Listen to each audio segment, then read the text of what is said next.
to say something to start? Yeah. Okay. Here, that's on. Then you can just give it to Edie.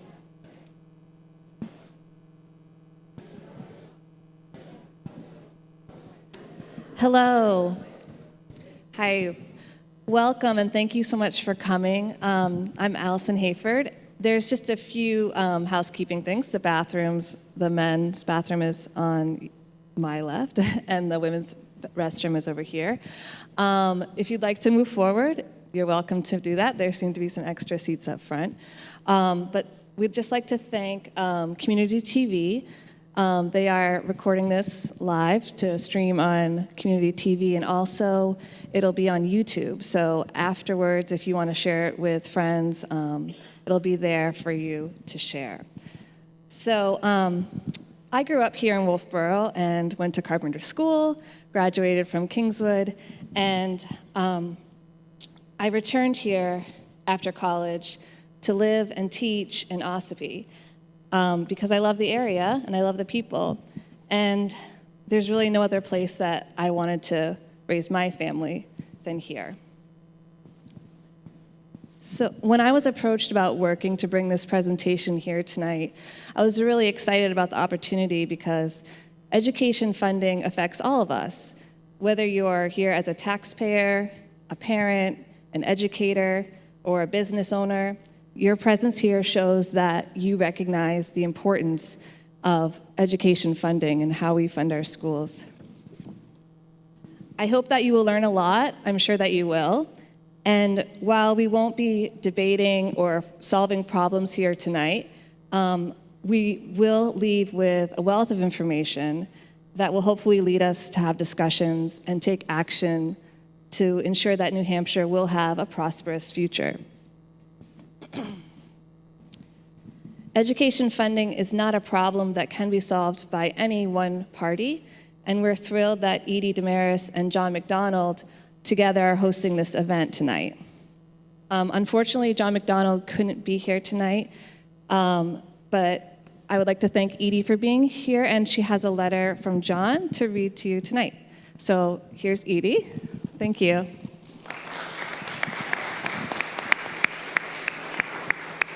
Okay. Thank you. I'm honored to be here, and I'm delighted to see so many people here because this is an extremely important topic for all of us to be aware of, because it truly does. Education funding is really important because we understand the importance of education for our children, for the future of our workforce, for the future of our science and our lives, and they're the people who are going to take care of us, these kids, and we need to take care of them and make sure they have a quality education. I'm going to start by reading a letter from John McDonald. He was unable to be here. So he says, "Good evening. Thank you for taking the time from your evening to attend tonight's educational forum. Please accept my apology, as unfortunately a scheduling conflict arose and I will not be able to attend. I had made a binding commitment prior to the scheduling of the forum. Attempts were made for another date, but this date worked best for all others involved. I hope this forum will help you as a voter to better understand the challenges with funding an adequate education for our children. I would like to thank Representative Damaris for providing me the opportunity to co-sponsor this forum. If anyone attending would like to speak with me, please contact me at 387-5255. I hope you all have your pencils with you. I'll give you the number after if you'd like. Best regards, John T. McDonald, Representative, Carroll, District 6. And now it's my great pleasure to introduce to you the presenters of this forum. I have heard it once before up in Wolfeboro when Councilor Walensky was presented it, and I found it extremely informative, and I'm truly delighted that we're bringing it here to share with you. Councilor Walensky is an executive counselor in New Hampshire.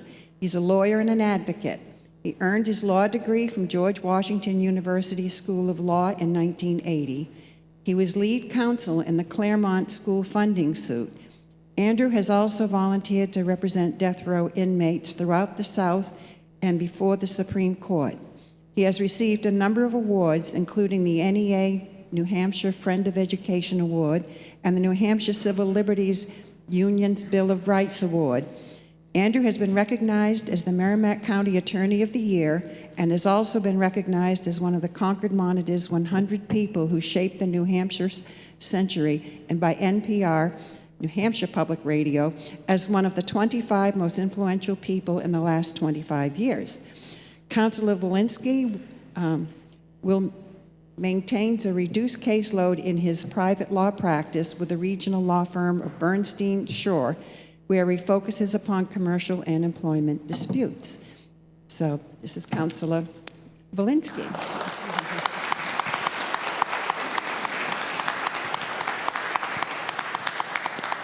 Okay. And I also have the pleasure of introducing John Tobin.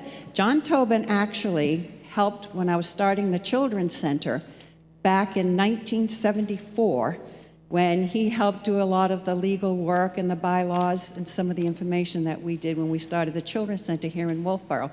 So I've known John for a long time. Before retiring in July of 2014, John served for 20 years as a staff attorney and then for 18 years as the executive director of New Hampshire Legal Assistance. As part of the National Legal Services community, he has been a longtime advocate for improving salaries for all staff in legal aid programs and for serving more of the working poor. He is a member of the editorial board of the MIE Journal. He represented the plaintiffs in the Claremont case. Since retiring, he has also served as a consultant to legal services programs, working with them on management, organizational evaluation, and planning and leadership development. And I also know he received an award not too long ago because I happened to be there, and I wish I could remember the name. Maybe he can tell us, unless you're going to be shy. He's going to be shy. Okay, but he also has been honored for his his wonderful service to the state of New Hampshire. Thank you. So I'll turn it to you.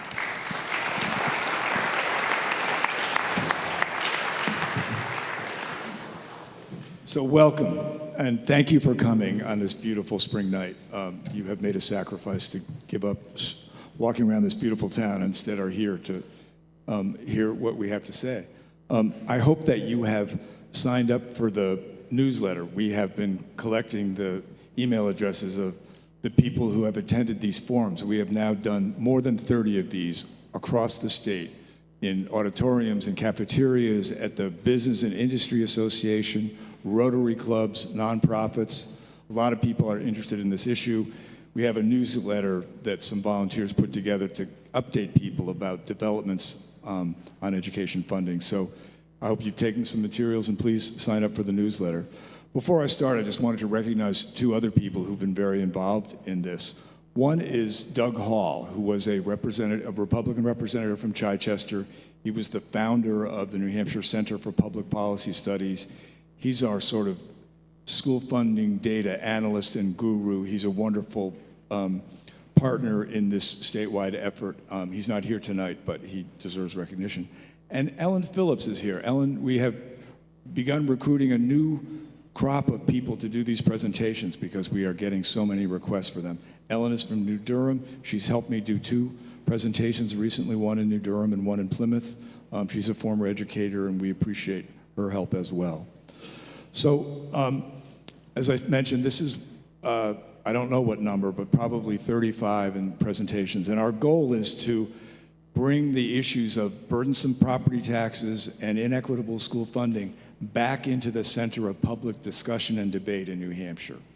And we actually started about a year ago. Andrew Walensky spoke in Moulton Borough, and at about the same time, Doug Hall and I were getting together to talk about school funding and realizing that whatever progress we'd made had been lost. And we just started talking about what to do, and he started doing research, and I frankly started quietly recruiting lawyers. Then to do a new lawsuit. I wrote an article for the Bar News and said, I think it's time for a new lawsuit. But then we all went to a forum in Pittsfield, and on a muggy night in last June, overflow crowd of teachers and taxpayers and school officials who wanted to talk about this, who wanted to learn about it. So since then, we've put the lawsuit on the back burner, And we're hoping that these forums will help all of us exercise our democratic civic muscles to make sure that the system that's there to solve problems like this, the legislature and governor address it. So that's what we're trying to do. We feel we've had some success because school funding is much more in the public's eye than it was a year ago. And so we're going to continue to go at it. These forums are talking about two issues that are inherently political. Education is maybe the most important political policy issue that we can talk about in the state. And taxes are also inherently political. But we've worked very hard to make sure that these forums are nonpartisan. We're trying to give people information and some analysis so you can form your own judgments about the problems in the current system and then start thinking about ways it might be fixed. But we're not going to talk much about how to fix it. We want to teach you about how it works and doesn't work. So one of the things is that we've learned a lot from these forums. Some of the slides you're going to see tonight resulted from questions that we got at prior forums. So we've continued to learn things, and we're going to try to pass those things on to you. One of the things we've also learned is that the best way to do this is to let us go through our presentation, which usually takes about 35 minutes, hold your questions, and then we'll stay as long as you like to answer your questions. We have found that a lot of times people's questions get answered during the course of the presentation. So here we are. You got the clicker? Okay. Yeah, you can go back to the picture because I just want to tell people what the picture is. These are kids from Berlin, and we did a presentation in Berlin early last fall. And after that, some of the kids in a graphic arts class in Berlin created that logo, Save Our Schools. And we have some bumper stickers, and we have them on our cars and buttons. They also made that banner and marched with it in some kind of public festival in Berlin. We have that there just to remind us all what this is about. This is about the kids of the state of New Hampshire and their future. If I was going to add something to this, I would also add a picture of an elderly couple or maybe a person in a wheelchair or somebody who's unemployed sitting at their kitchen table and looking at their property tax bill. Because this presentation is just as much about property taxpayers and the struggles they have. So the first thing we're going to do real quickly is just talk about the basic constitutional principles from the Claremont case. So, and the question right now in 2019 is the state complying? The first principle is that the court has said the state has a duty to provide every student, K through 12, in this state with a constitutionally adequate education. It's the state responsibility. And the second thing is that whatever taxes the legislature picks to fund that, to pay for that, the rate of that tax has to be uniform across the state. Those are the two core principles. Now I'm just going to show you a little bit of the language. This is a little bit of an elaboration on what constitutionally adequate education means. And the point is, it's not simply the old 3 R's, reading, writing, and arithmetic. The court made plain that they were thinking about a system that would help our kids succeed in the current economy, the local economy, the state economy, the international economy. Our kids need to compete. The court referred to it the marketplace of ideas. And so it is not simply the 3 R's. It's health, technology, science, all those kinds of things that kids need to succeed now. Then the next slide is simply a language about the tax rates. And the court was struck 22 years ago about a situation where people in some towns were paying 4 times as much for their schools as in other towns. And you will see from the numbers we're going to give you that that still exists.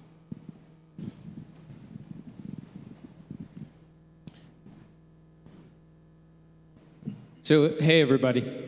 Let's start with some context. This is how schools are funded in New Hampshire.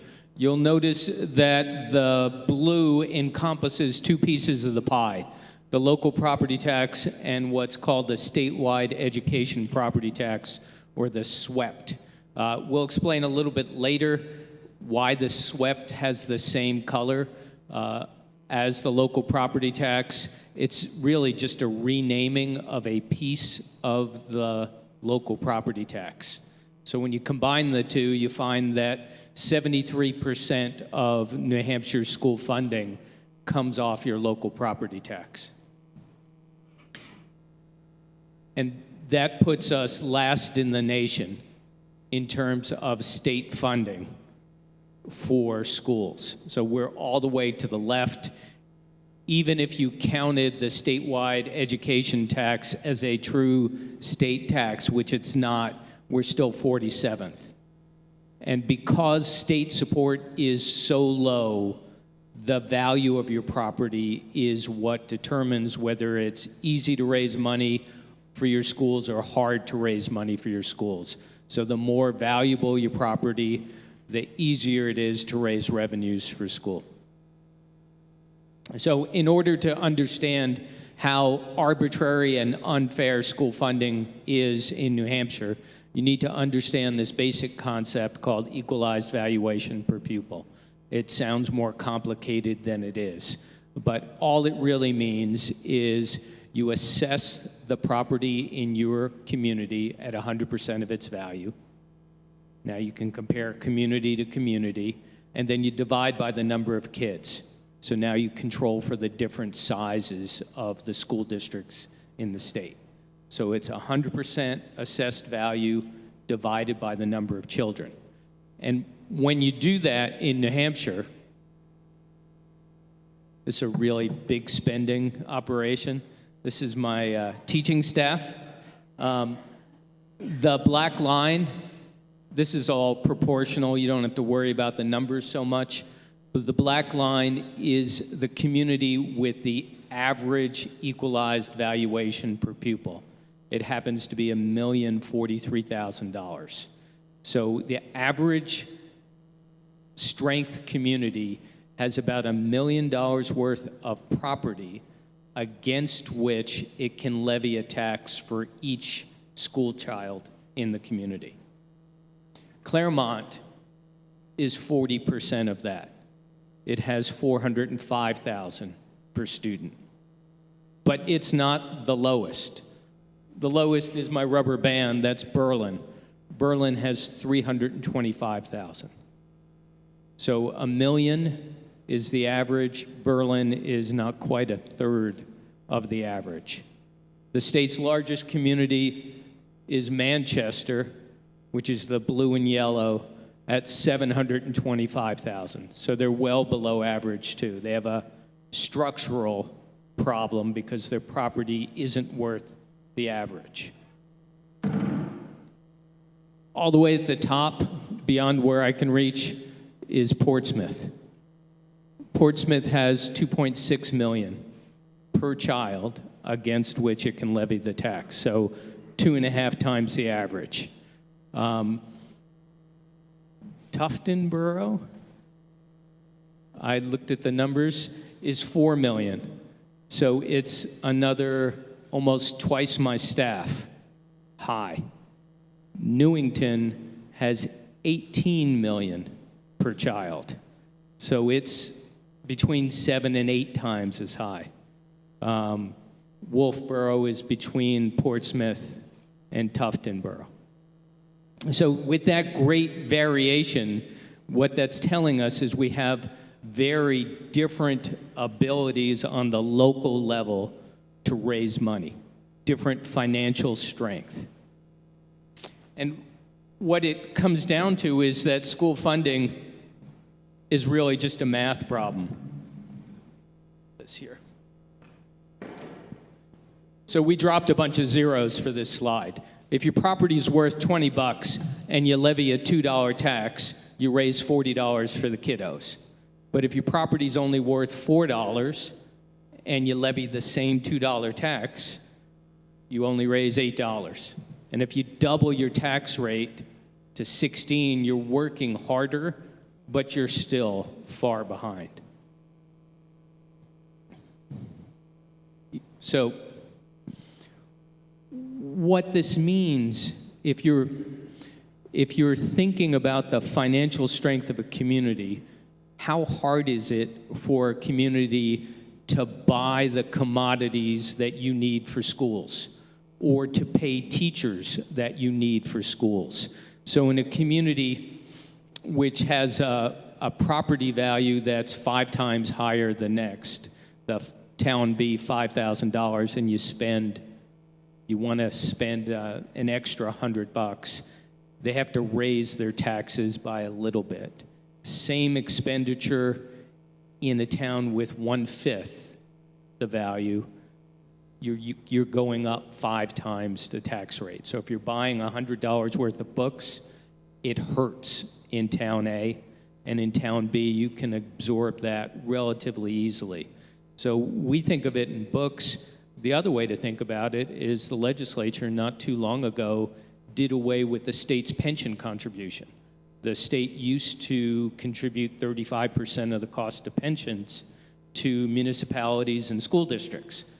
So this works the same on the municipal side and the school district side, but staying with the school district, that 35% got shifted, some would say downshifted, from the state to the local community with very different financial capabilities to absorb that extra expense. In a place like Berlin, it kills them.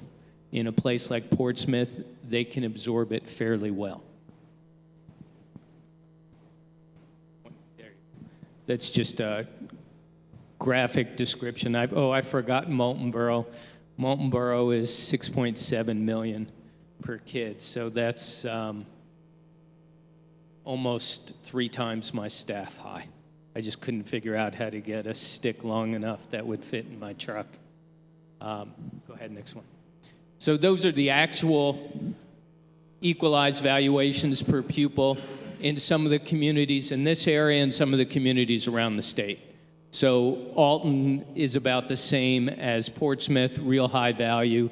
Berlin, as I mentioned, is the lowest. Claremont's the next lowest. Derry, surprisingly, is also very low in property value.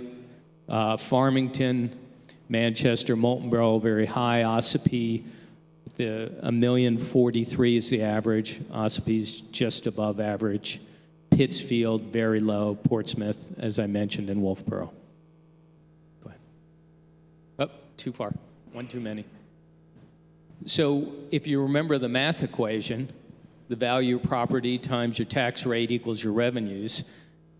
Because you have such widely differing property values, in order to raise reasonable amounts for your school children in these different communities, you need to impose different tax rates. So Alton, with high property value, has a tax rate that's $5 below the state average. Berlin, really high. Claremont has the highest school tax rate in the state. It's almost $25 per thousand. If you own a $200,000 home in Claremont, you pay almost $5,000 in school taxes. And because the overall tax rate is the highest in the state at 44.62, the tax rate for a $200,000 home in Claremont, all in, is approaching $10,000 for a modest home. Derry, again, low property value, high tax rate. Same with Farmington. Let me talk just a moment about Manchester. Manchester has a tax rate that's almost $3 below the average. Remember I said Manchester has below average property value, and they have a tax cap. So they underperform in terms of working hard for their kids. And you'll see on the next slide, that results in Manchester having the lowest spending of any K-12 district in the state. It is so bad in Manchester that a business group is formed of all the business leaders called Manchester Proud, trying to boost the interest of the school district, because these business leaders, some in realty, some in manufacturing, some in other businesses, have realized that they can't attract younger families. They can't attract the kind of people that can fill the technical jobs, the engineering jobs to Manchester because the school district is failing. So that's Manchester. Moultonborough, with that really high property value, raises a ton of money at $4 tax rate. All in, $4. They raise $25,000 per kid. Ossipee, Pittsfield. Look at the Moultonborough-Pittsfield combination. Pittsfield has a tax rate of almost $20, so almost 5 times Moultonborough. But yet they raise about $9,000 less per child. So think about an average class of 20 kids. That means they're spending $180,000 less per classroom in Pittsfield, and their taxes are 5 times as high. Portsmouth's up there at $668. Wolfeboro, pretty similar. High value, low tax rate. We broke out the Governor Wentworth school districts. We did this intentionally because your kids sit next to each other in high school, so the spending on them is the same. They all get the same teachers, same services, same supplies. They go to the same physical building. But you'll see how the property values cause differences in the tax rate to pay the bills for the kids from that community. So Effingham has a $14 tax rate, and Tuftonboro has a $6 tax rate because of the difference in property values. You have a formula for the communities that participate in the Governor Wentworth district that takes into account the different property values, but only assigns 25% of the bill for school to that difference.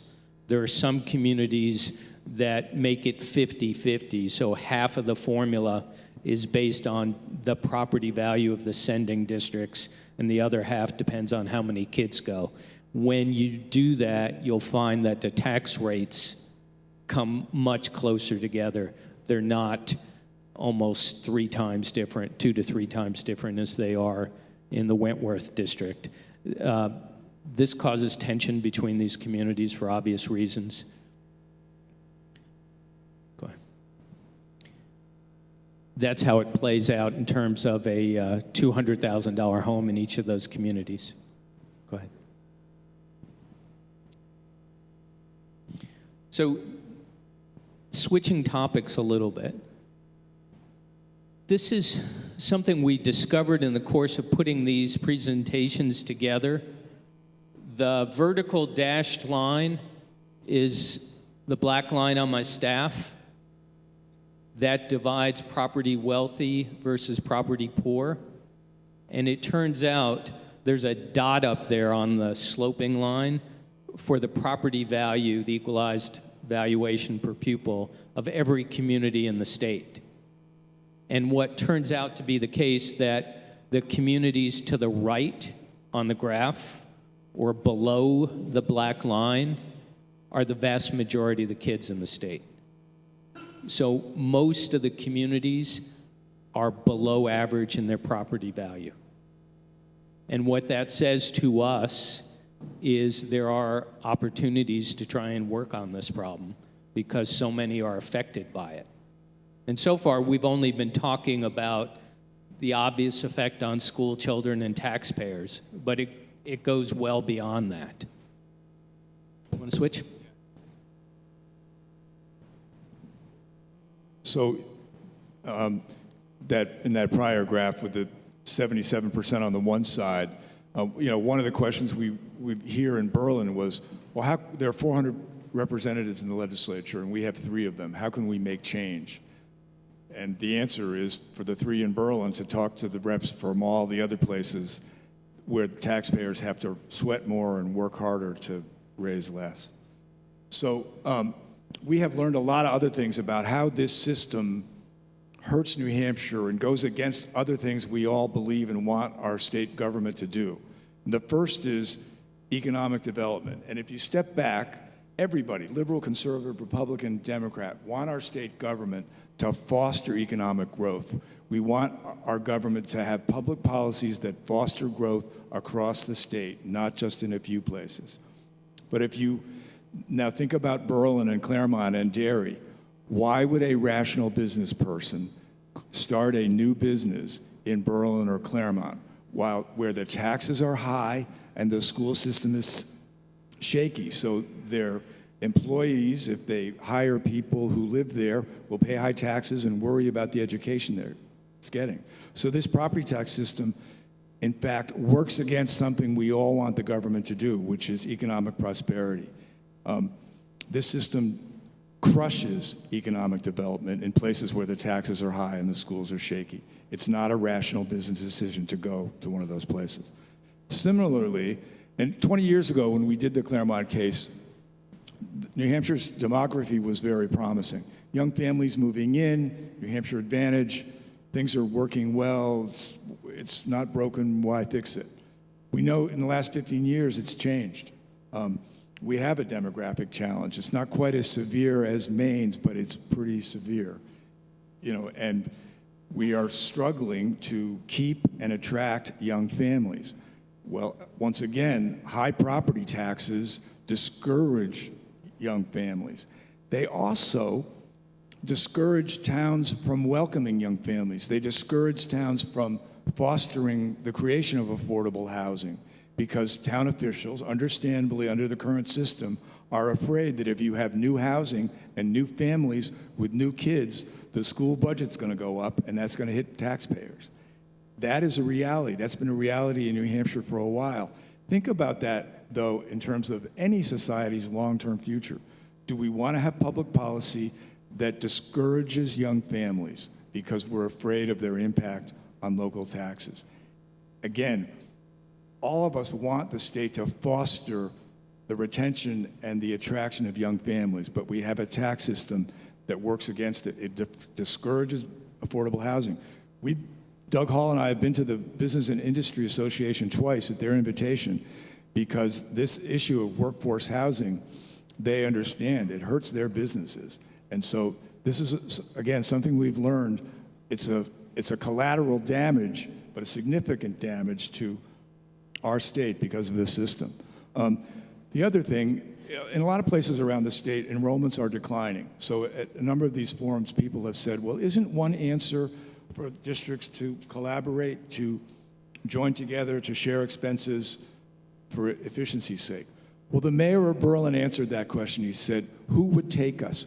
Why would a district that has slightly better property values agree to merge or regionalize with a poor district? So this system discourages something, again, which I think we all would want our policy, our public policy to do, which is to encourage regionalization. And not only does it discourage new regionalization, as Andy mentioned, it creates tension within regional districts where the property tax burden is very different. The kids are getting the same education, but their friends' parents are paying a lot more or a lot less.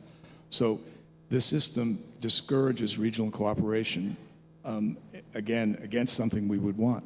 And finally, one of the things we've learned about property tax system generally is there are a lot of ways that some of these property poor towns find themselves in a box. Berlin, for instance, a big proportion of their land is national forest, state prison, federal prison. Allenstown, a property poor town, big state park forest in there, Boscawen, lots of places like that, where that property they can't reach, they can't touch. And another thing that we've recently learned is about current use. Current use is a wonderful policy. It's helped New Hampshire preserve its open space. But the way it works is that if you have 10 acres and you meet the criteria and you go to your town hall, the town has no choice about dramatically lowering your property taxes because the state mandates that towns give that huge decrease to people who qualify. But the state doesn't then come along and say, well, we told you to do this, and we're telling you you have to take this property off the tax rolls. Here's some money to make up for that. So what it means is, in towns where there's a lot of current use property, the taxpayers who are left have to pick up the whole burden. The town doesn't get any help in implementing that policy. And again, current use is a wonderful thing, but the way it works in the context of our property tax system is it takes more property off the rolls and squeezes the people who are left. So this is there was an article in Business Review about that, and it has the percentages. They're incredible. So good.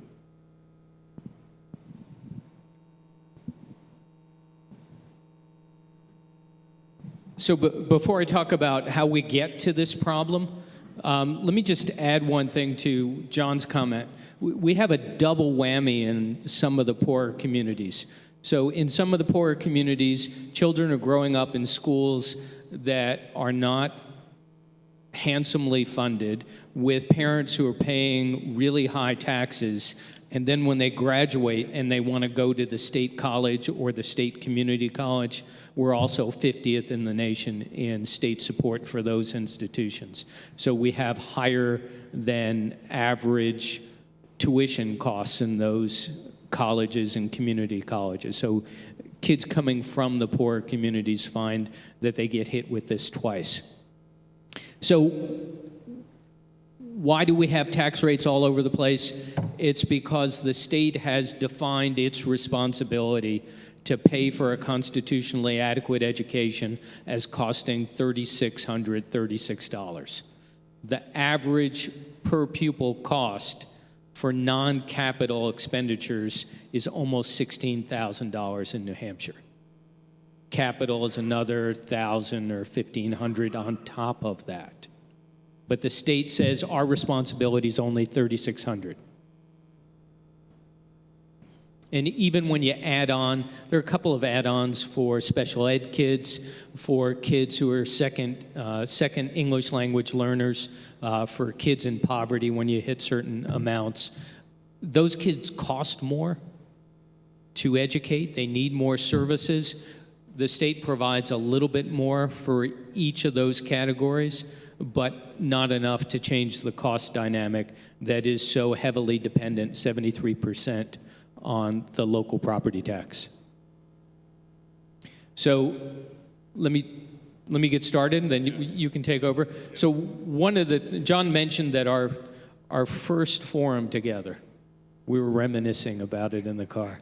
It was a year ago, was in Pittsfield. And we went back and asked John Freeman, the superintendent, to build a school system based on $3,636. And when you do the math, 36 times the number of kids, it gives you $2.69 million for your budget, when the actual spend in Pittsfield is $10,300,000. So this was an exercise that John Freeman did with our friend Doug Hall. And what they did was start going through the Pittsfield budget to figure out how they would get from what the state says is sufficient from what they were spending. And so they realized they had to start cutting. And this is the first page of some of their cuts. And you may not be able to see them from the back. Eliminate 5 of the 16 teachers at the elementary school. Eliminate all art, all music, and all physical ed, all gym. Eliminate all school nurses and any medical support. Eliminate one of the secretaries. Eliminate one of the 4 science teachers. Eliminate all buildings and grounds maintenance. Eliminate all foreign language courses. Eliminate 4 of the 8 custodians. Eliminate all health insurance and any other benefits that the teachers get. Eliminate all field trips. Eliminate all sports. And the district reading specialist. Lay off 34 and a half paraprofessionals. And this is page 1. Was I there? Okay. Yep, so this is the page 2. more special ed teachers go. Eliminate all guidance people, the substance abuse counselor, all librarians and media centers, and close them. Eliminate photocopiers and office supplies and all that sort of stuff. Stop maintaining the buildings, essentially. And when they did all those cuts, they were only halfway there. They were only halfway there. With those cuts, and when they did that, they tried to focus on keeping as many teachers as they could because the teachers are the core. So they tried to keep as many teachers. And they also realized as they were doing that, that many of the things they were eliminating were violating state standards and federal law. They couldn't possibly cut this budget and follow what they were supposed to do. So in order to get down to the 26 to 2.6 million, they had to start firing teachers. So as you can see, to get down to that level, they had to fire so many teachers that the average class size was nearly 60 kids per student, and all those other services were gone. How can anyone defend that as what's left, what would be left as an adequate education in any context? And there's one other thing, and I'm struggling with the clicker, but here we go. One other little piece of data is about starting teacher salaries that shows the differences between the property wealthy districts and the property poor districts. On the left there are some of the districts that have more money and can pay their starting teachers, whether with a bachelor's degree or a master's degree, more. And on the right are the poor districts that aren't paying that much. So you can see Pittsfield and Portsmouth. Somebody in Pittsfield, if they are fortunate to move to Portsmouth, they get a raise of almost 50%. So what happens, and this happens in Pittsfield, is that they have constant turnover in teachers. People come in, and some of them go to places like Pittsfield because they care about teaching kids in poverty, but they can't stick with it, so they go to the wealthier districts. So among all the other things that Pittsfield kids have to deal with, they have to deal with constant teacher turnover. Okay, so I said at the start, we don't give the state credit for the statewide education property tax, and here's why. By statute, the statewide education property tax has to raise $363 million, which is kind of an odd number. How do you come up with $363 million? That's the number where if you levy the same tax, virtually no community raises more than it spends locally. So the statewide education tax is imposed by the municipality on the local property taxpayer. The money goes to the local municipality and then is paid over to the school district. The local school district doesn't ever go to Concord and doesn't ever get redistributed from the property poor from the property rich to the property poor. So the rate is always about $2 a thousand. So in a place like Newington, with its $18 million per child for the 80-odd kids that go there, Newington benefits from that property wealth and no other community does, despite the fact that part of Newington's success is all the highways that we all paid for that crisscross through Newington. This doesn't change the school funding dynamic one bit and was designed not to change this dynamic. And that's why we don't give the state credit for it.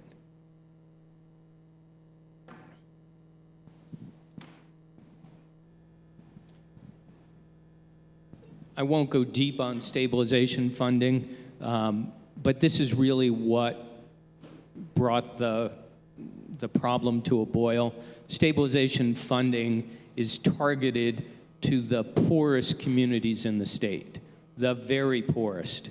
And the legislature a few years ago decided to dispense with stabilization aid and designed a 4% cut per year so that in 25 years it would be gone. And 4% doesn't sound like a lot. In a place like Berlin, it's $220,000 that they lose each year. So their taxes have to go up by 55 cents just to make up for that loss, so just to stay level. For Manchester, it's about $500,000 that they lose each year. Place like Claremont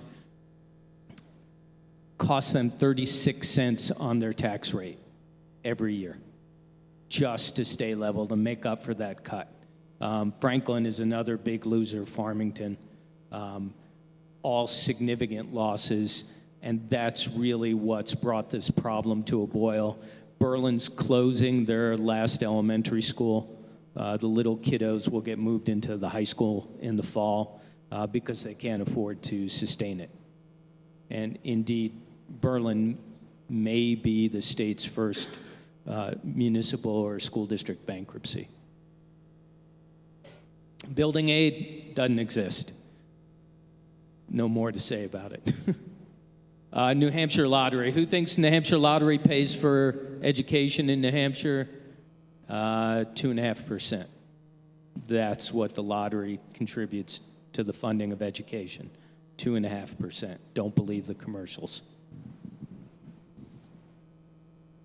This is just a quick graph that shows some of the more impoverished communities in the state. Manchester is high on that list with, I think it's actually higher this year. That's last year's data. Last year they had almost 58% getting free and reduced lunch, which you all know is a kind of a measure for poverty in the community. It's just over 60% this year. Berlin is way up there. Franklin is high. Claremont, Wentworth, and then some of the communities with very low free and reduced lunch. Something that we pulled in preparation for tonight. Do you have the numbers?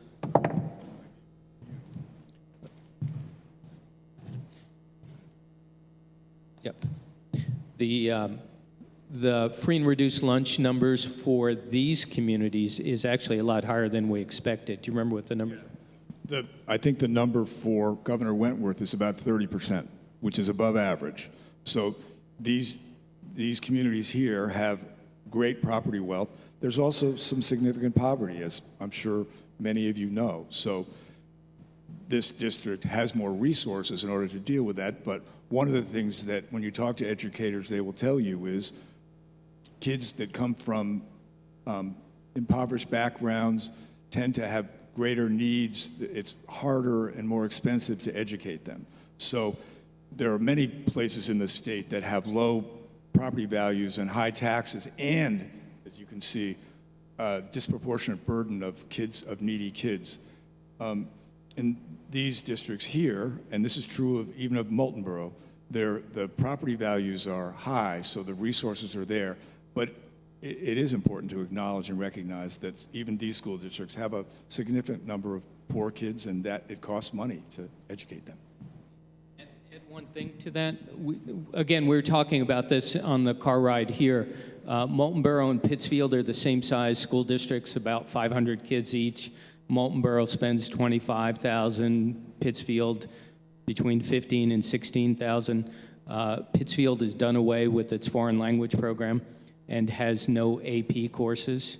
Moultonborough has, I think it's 4 foreign languages that it offers and has 10 AP courses.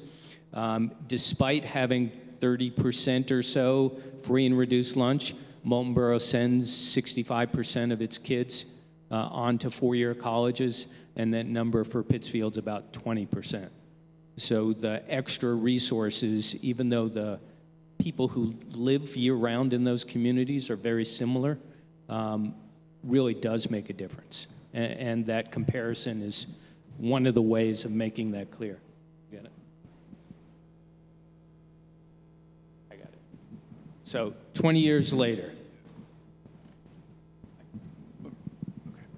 Yeah. One more thing about Pittsfield. Yesterday there was a hearing in the legislature and a number of kids from Pittsfield testified, and one of them really struck me. It was a young man who I think is maybe a junior at Pittsfield High School, and he said when he first got to the high school there was a Spanish teacher, but that teacher was laid off. and there was a tech facility. There was a little tech building. They closed it because they couldn't run it. There was also a coordinator who helped them set up interns. They laid that person off too. So before his eyes, during his high school career, he literally could see the collapse of the Pittsfield system. So this is a little bit about what we're trying to do. We've been doing these community presentations. We are, trying to inform people at each presentation, and then keep you informed with the newsletter. We have been trying to get people to go to the legislature, and it's not important that the legislature hear from me or from Andy. It's really important that the legislature hear from local people who care about this. And so one of the things we've been trying to make happen, and it has happened, is that people from around the state are coming to Concord and testifying about this. And it's not easy for people from Berlin or Claremont or Pittsfield even to get there and do that, but they're doing it and they're telling their story. Doug Hall and other people are trying to put together the information such as we're giving you tonight. And we're trying to, again, keep this in the public eye through traditional media, through Facebook, all those kinds of things. We're trying to make this issue part of our democratic discourse, and that's where we're going. So the next slide is about what's going on in the legislature right now. And as we went forth and we listened to people, we heard three things that needed to be done. The first thing was stop the bleeding with the stabilization cuts. Those cuts were hitting the poorest districts the hardest because the origin of that funding was money that was targeted to help those property poor districts. So the first thing was stop those stabilization cuts and restore the cuts. And the House bill that would do that, you can see passed 250 to 96, broad bipartisan support, because people recognize how important this is. One of the places where people recognize it is Derry. Derry is a big school district, a lot of people, they are being hammered by this system. The medium term was to try to do something more meaningful about the formula. And what the House came up with was essentially a way to target some meaningful new money in two ways. One, to the towns that have so much trouble raising it. If your property value is 6 times more than your neighboring town, the neighboring town can have a tax rate that's 3 times as high, and they still can't keep up. So the formula was to try to send some money to 133 districts in varying levels to try to help balance out the property tax problem, and also to send some more money to the districts that have the more needy kids. Again, an enormous bipartisan vote for that, 262 to 82. These were the bills that what the legislators call the policy bills. This is what we want to do. And then the long-term thing was to set up an independent commission, not just another legislative committee, of outside experts and members of the public who would look at the two fundamental questions. What does it really cost to provide constitutionally adequate education? We know it's not 36. What does it cost? Do the exercise that Doug Hall and John Freeman did in reverse, and figure out a fair way to pay for it. So that's going toward a long-term solution. So all of those bills went independently to the House and passed. Then the House decided to put them all into the budget. And to be honest, we were hoping that they would go independently because there was such broad support. Now they're in the budget. The concepts are in the budget.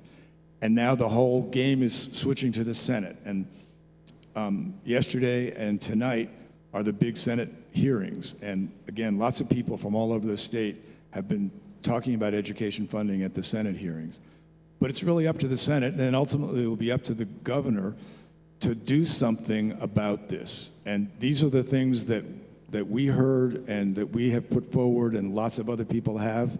And it's up to the Senate now to do something about this. And it really should be and needs to be a bipartisan thing. These issues are too important to be one party of the other, and we hope that both parties will see the wisdom in this in the legislature, and then they will help to get the governor to see the wisdom of it. So That's it. There's one other thing I just wanted to say about the tax system.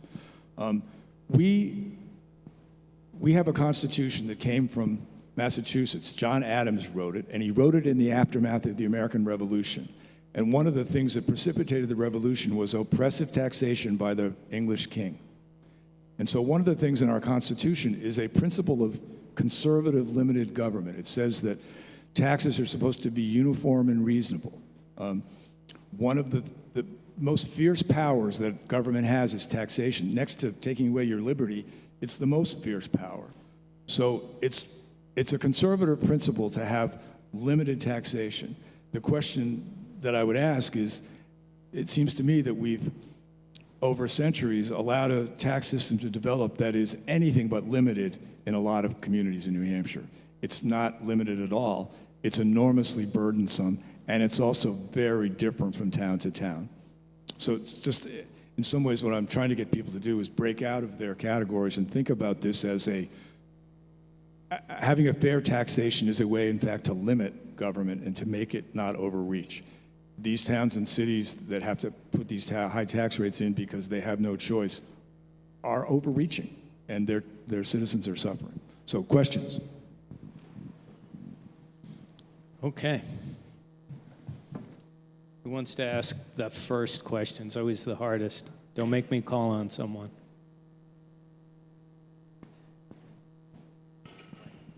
Go ahead. I'll try and repeat them so everyone can hear.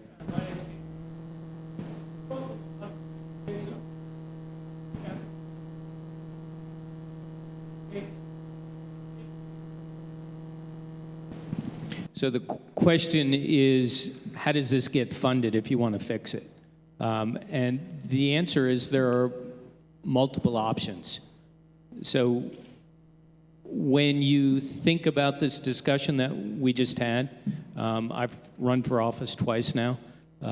If I'd taken the pledge, I couldn't talk about any of this. So the first thing we need to do is to build a general understanding of how this works and how unfair it is and who it disadvantages. Mostly it fails school children and taxpayers. So that's step one. Step two is you could do it with a statewide property tax, you could do it with a sales tax, you could do it with an income tax, you could do it with a combination of them, but you have to understand how unfair it is first. And so that's where we're starting. And beyond that, it would be the ultimate hubris for me to say, do one versus the other. Each has its advantage and its disadvantage. And so we'd like to hear from those present what they think is the appropriate remedy. Yes, ma'am. Can you talk a little more about benefits to property, such as the Wolfeboro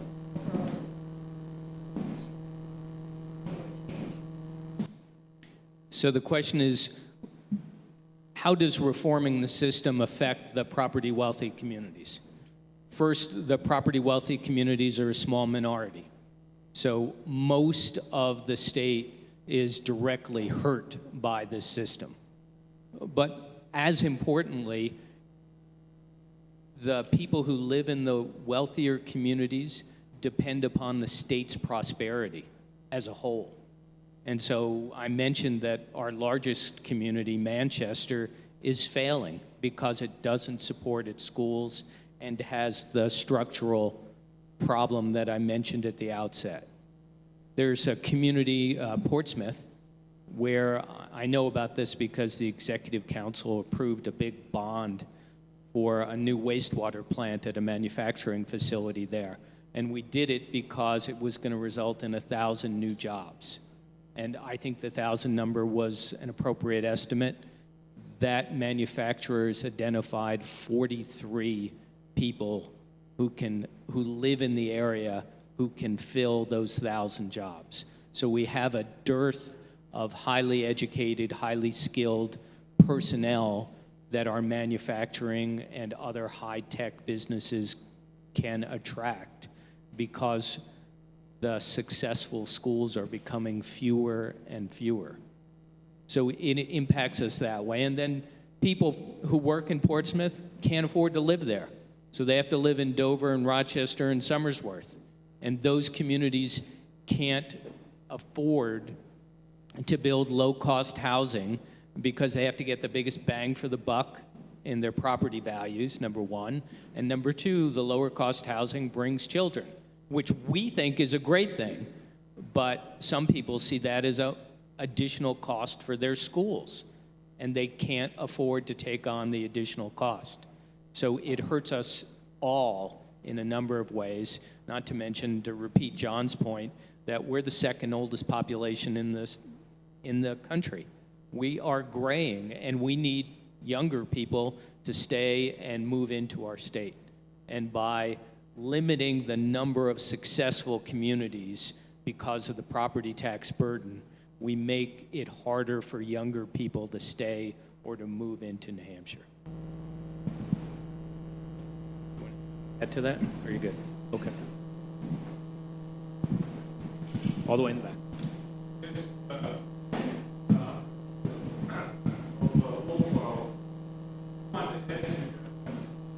Did you say that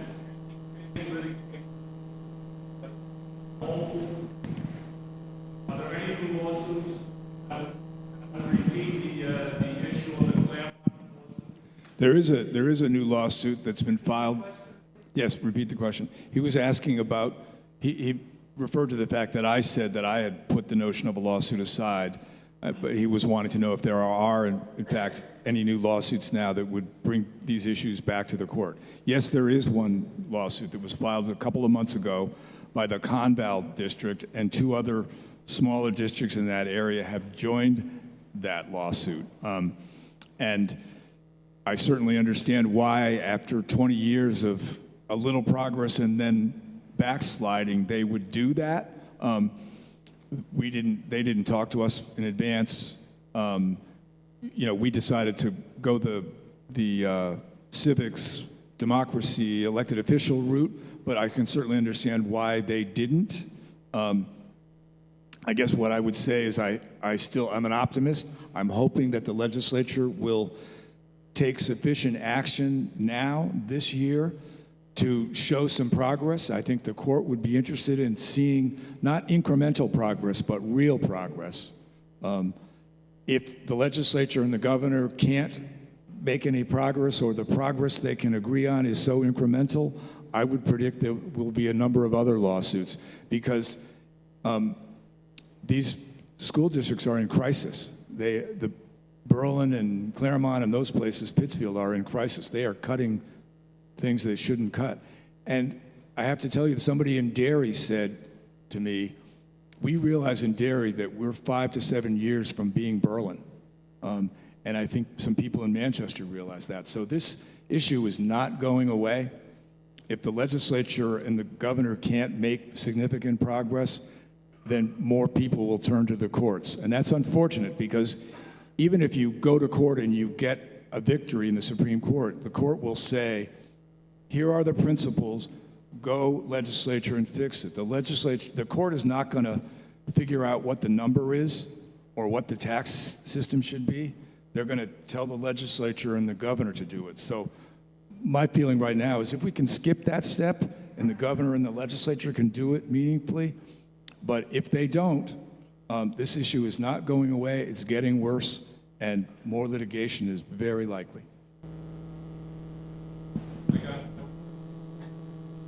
You guys say that, I'm just trying to verify something. Did you say that the SWIFT actual statewide tax $2, that tax each district residential? Yes. So the question was, did I say what I said about SWEPT? And I did say what I said. It's raised locally and spent locally. It doesn't affect a redistribution of the wealth or a sharing of the wealth of particular communities. It's, well, we'll leave it at that. Someone over here had a question. Yes. Earlier, you said you were looking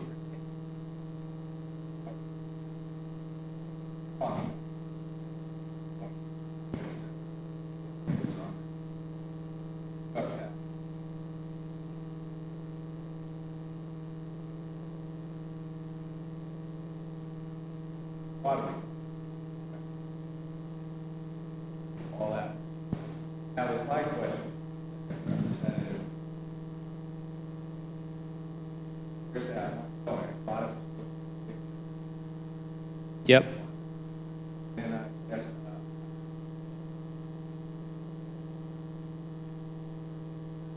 goes. Right. You see me? We heard. So the question is, what's the input that we've heard as to how to raise revenues in a fair way to pay for schools? I don't want to give the impression that anyone's cheating on the lottery.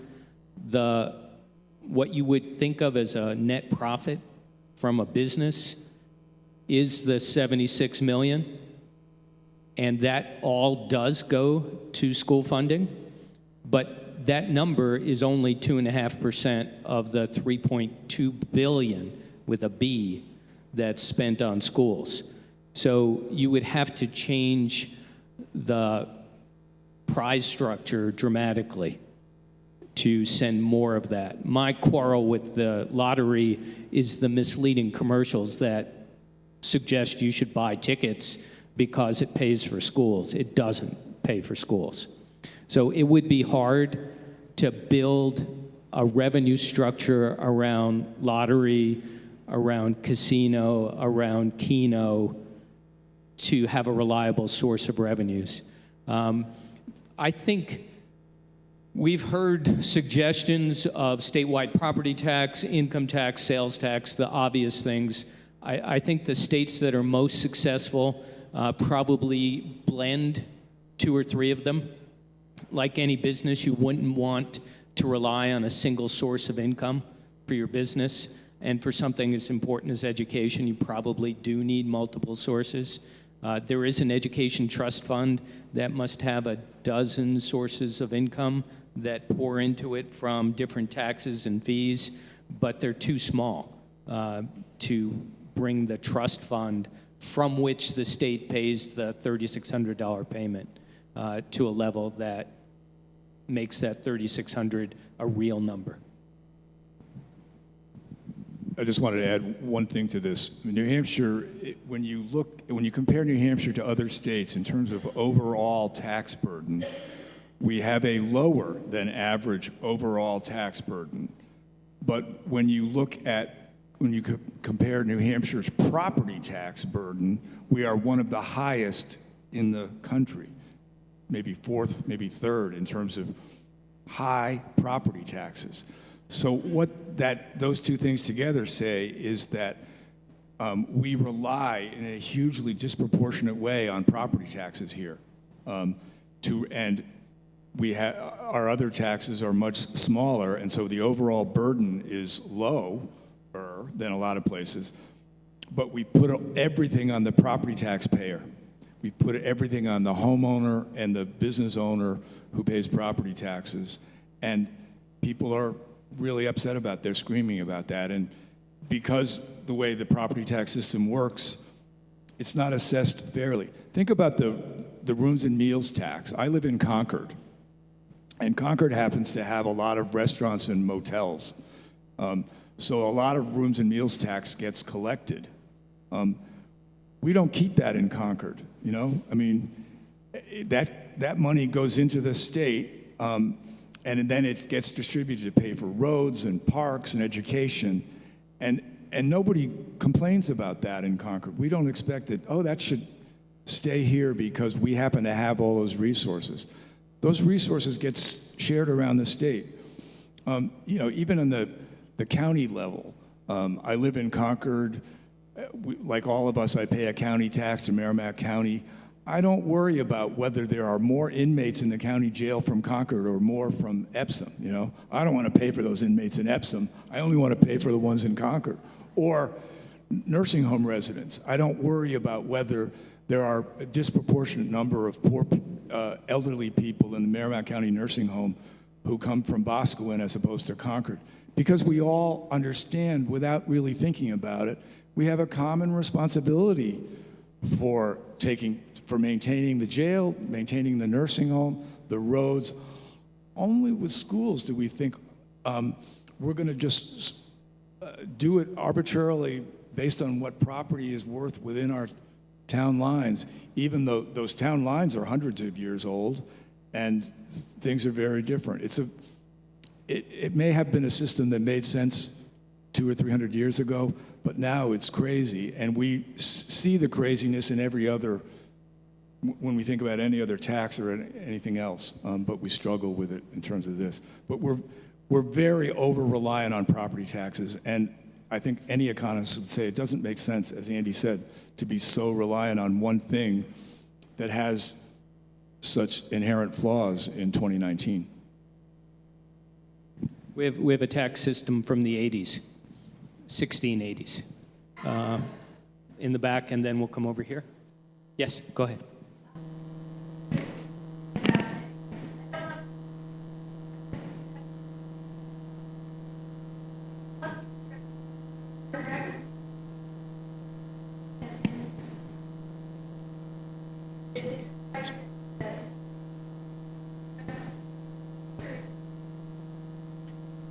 So the question is, where do things stand with the legislature? I'm going to resist putting the legislators on the spot unless they really want to speak. The House has basically addressed the 3 points that John described, the immediate, the intermediate, and the longer term, in a positive way, pretty much the way we suggested. We did suggest the interim should be $7,000 per pupil, and they're at $4,000. But aside from that, the House has done its work. The Senate is just starting. So all the budget work started in the House, now in the Senate. They haven't really taken a position yet on the budget, although some of the committee votes were supportive of the positions that John articulated. So far, so good. I would suggest, with all due respect to Senator Bradley, that now's the time to keep the pressure on the Senate so that they don't backtrack, because the governor's going to require a negotiation, and the Senate should show up at that negotiation in the strongest position possible. When we did these forums, we didn't say, and I don't think it's fair to, we really wanted legislators to come, and so we didn't say, and by the way, we're going to put you on the spot. But one of the things that's happened after a number of other forums, this especially happened before the election because we started this last summer, is that local people decided that they would have their own candidate discussion where they would invite candidates to come and talk about this issue. And you all could certainly do that in terms of inviting your legislative delegation to just sit down at a table and talk about it. That would be a great, again, sort of civics, local democracy exercise. And I'm sure they would do it. I promise to come over here, and then we'll come up front.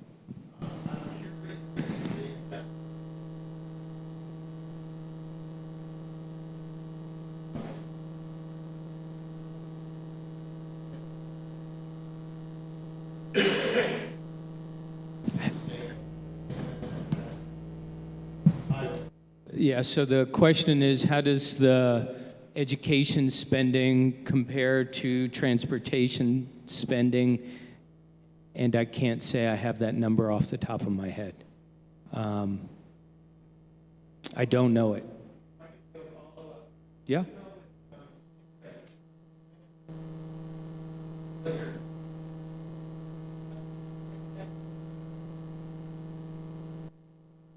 So there is a cigarette tax. It's not a sales tax, but there's a cigarette tax. There is not a liquor tax because we operate the enterprise. So what you would think of as a profit from liquor sales goes into the general fund. It equals about 6% of the general fund each year. So it acts like a tax, only a little better. Okay. Yeah, I just don't, the council does transportation planning, and I just can't, I think it's 143 million a year. Yeah, but there's a ton of federal money that comes in for that. So don't quote me, but you can find it on the DOT website. Yeah, someone up, yes.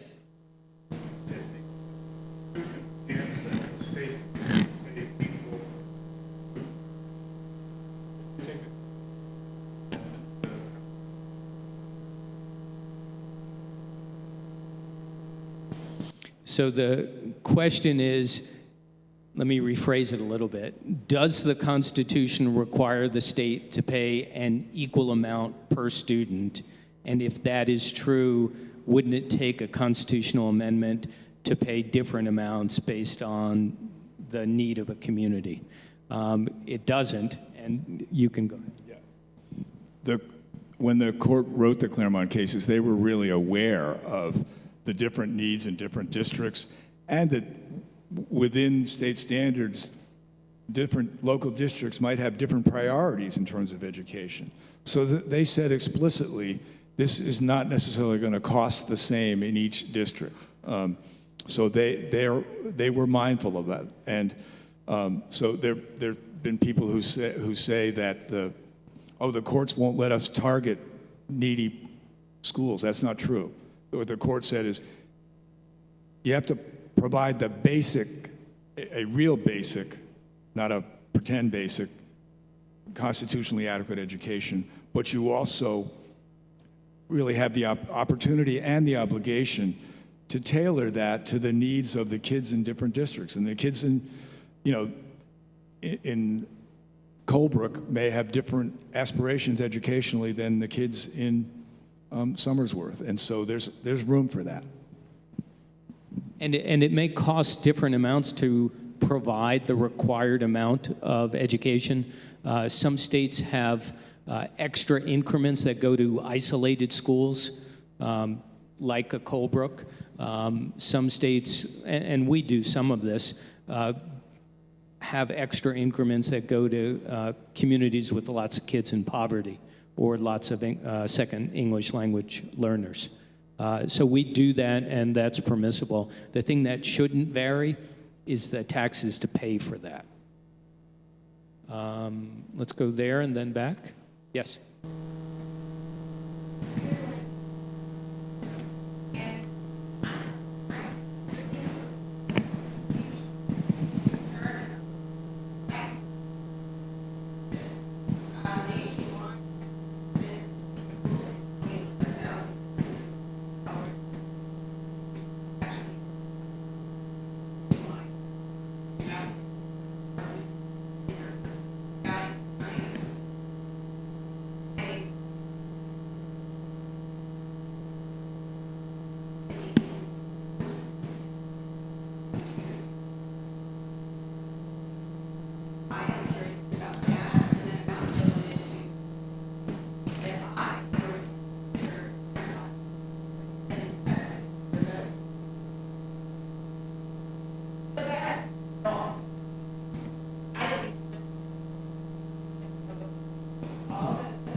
Yep.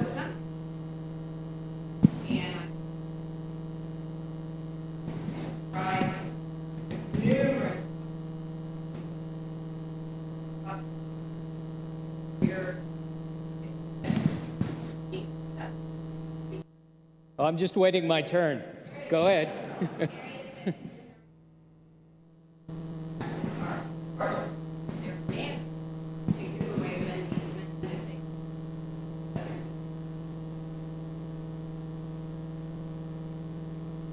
So the question, to synthesize and paraphrase a little bit, is New Hampshire has a high average spend compared to other parts of the country, including, I'm trying, give me a second, including Florida and Texas, where you taught in Florida, and Florida was just fine.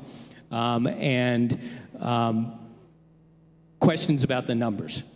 So let's start with the numbers. All the numbers we've used tonight come from the New Hampshire Department of Education website, and anyone here can go verify the numbers. They're right off the reports that are there, number one. Number two, education is largely a personnel-based business. Usually 2/3, 69% of the cost of schools is spent on teachers and administrators and paraprofessionals. And so when you compare the cost of education, you need to look at it regionally, because you don't generally recruit New Hampshire teachers from low-paying places like Florida and Texas and Mississippi. You compare what it costs to attract a teacher to teaching in New Hampshire versus going into engineering or some other technical job that requires a college education. So most of the cost basis for education is salary and benefits based, and on that scale, we are right in line with New England, where costs tend to be higher. Moreover, it gets cold here in the winter. And there are costs here that don't necessarily exist in other parts of the country. So I would suggest to you that the cost structure for New Hampshire is not out of line, number one. Number two, the overall spending doesn't really need to change in New Hampshire based on what we're saying. The problem is we pay for it so unevenly that in some communities we have tax rates of $25, and in other communities, to supply the same service, which is the state's responsibility, the tax rate is $4 and $5. That's the crux of the problem. That's different from most of the other places.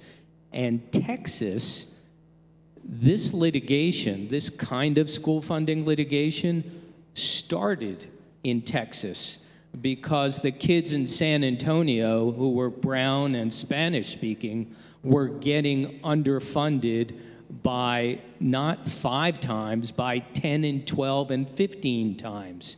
And that case went to the U.S. Supreme Court. It became San Antonio versus Rodriguez in 1973 and spawned all of this litigation because Texas was so unfair. And the same litigation has happened in Florida. And our kids score high on average compared to others. Florida does not, generally. And the reason our kids do so well on average is we have some of the highest performing school districts in the country. But then we have Pittsfield and Claremont, and those kids need to compete one against another to get into jobs, to get into further education, to go into the military. So let me get off the soapbox there. Go ahead.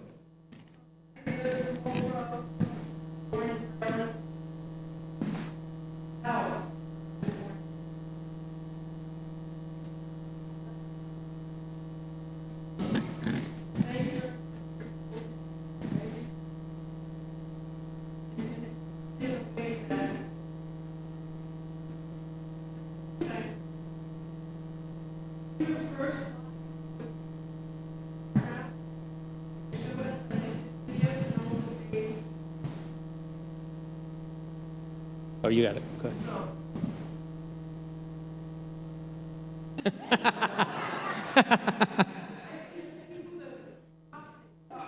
So, John will get us here.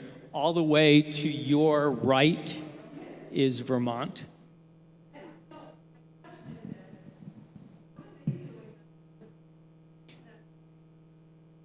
So the question is, does this work in other states and how do they do it? Vermont had the same kind of litigation as we had at the time of Claremont, and they put into place a funding system. They spend about the same as us, 16-odd thousand.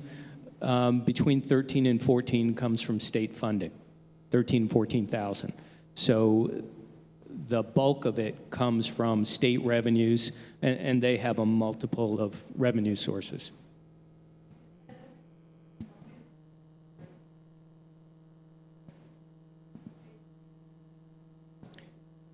Yeah, go ahead. You're absolutely right. We don't need to reinvent the wheel. There are other places that have grappled with this, and one of our three ideas was this independent commission with experts who would go find out what works in other states, our neighboring states and other states. And I think that's, this is not something that no one has ever looked at before. There are other places. And obviously, whatever those experts brought here would need to be adapted to New Hampshire culture and history and all that stuff. But there are other ideas that we could gather. I also just wanted to say one thing about retirees and property taxes. I mean, I'm a retiree, and I don't have any kids in the school. But when I was in school 50 or 60 years ago, I wasn't paying property taxes. Somebody else in a generation before me was paying for my education. And that's because we've always had in this society an intergenerational compact where we help educate our kids and then they step into the generation of being the workers and the family. And then we also, part of the intergenerational compact is we also take care of our elders. And so I can understand why someone would say at first blush, well, I don't have any kids in the school, I don't have a stake in this, why should I care? Well, I think, in fact, we've always cared, and all of us with the gray hair, somebody else paid taxes for our public education, and we need to return the favor. Yep. Green shirt.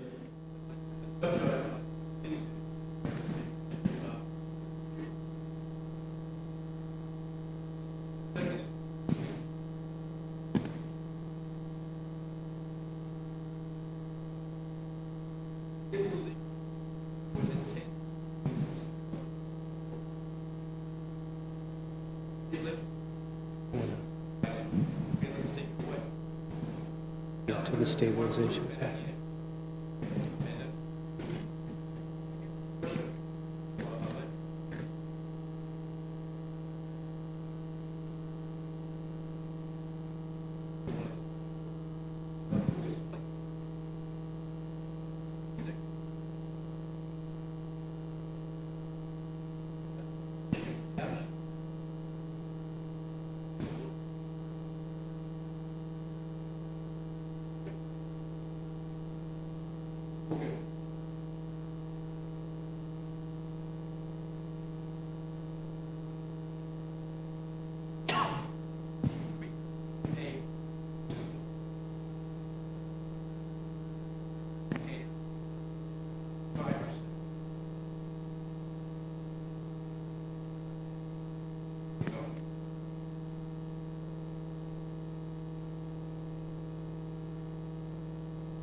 I don't think there's a question there. There's a really good comment.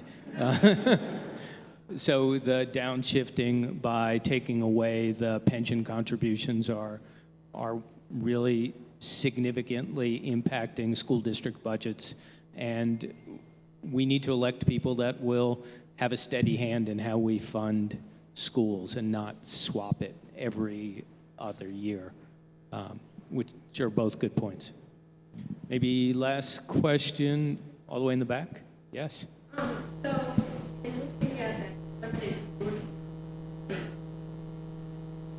reference to Vermont, property tax, sales tax, and no so county here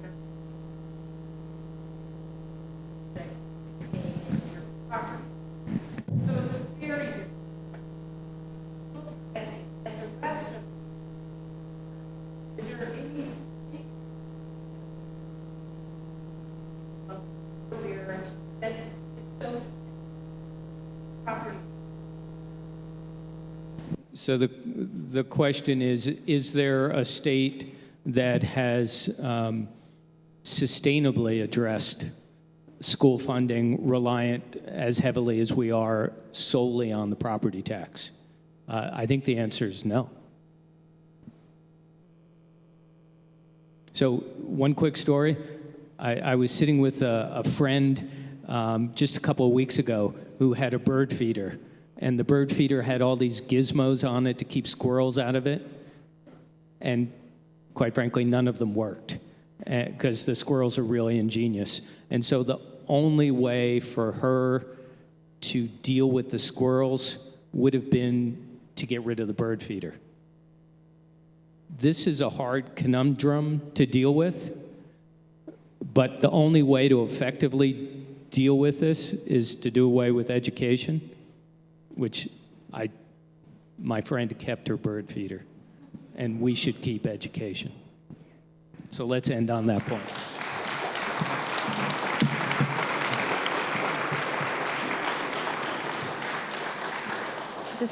Just wanted to thank you all again for coming, and there is plenty of food if you would like to have some refreshments. So please enjoy, and thank you.